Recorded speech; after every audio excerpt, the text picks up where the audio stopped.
बिस्मिल्लाहिर्रहमानिर्रहीम। अस्सलामुअलैकुम। मैं हूं सुमेरा सुलेमान और आप देख रहे हैं JNN न्यूज़।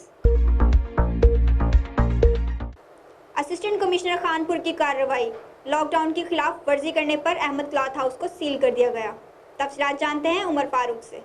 हुकूमत ने पंजाब ने हफ्ते में 3 रोज़ के लिए लॉकडाउन किया है, लेकिन खानपुर के एक बड़े shopping mall Ahmad cloth and garment का मालिक आदि मुजरम बाज न आया और हस्बे रवायत हुकूमत के अहकामात को नज़रअंदाज और हुकूमती रेट को चैलेंज करते हुए शॉपिंग मॉल ओपन कर रखा था और अपने घर के अंदर से ग्राहकों को ले जाकर फ़रोख्त शुरू कर रखी थी कि असिस्टेंट कमिश्नर खानपुर मलिक फ़ारूक अहमद ने अपनी टीम के हमरा छापा मारा तो वहाँ पर काफ़ी तादाद में लोग मौजूद थे, जिस पर असिस्टेंट कमिश्नर ने अहमद क्लॉथ को सील कर दिया।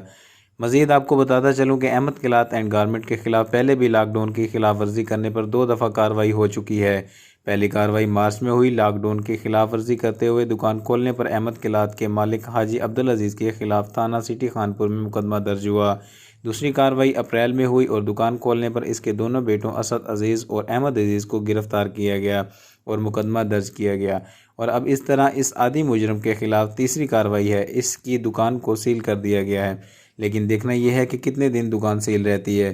कैमरा टीम के साथ उमर फारूक, JNN न्यूज़, खानपुर। बहुत शुक्रिया उमर फारूक। तफसीलात से आगाह करने के लिए। मज़ीद खबरों के लिए देखते रहिए JNN न्यूज़।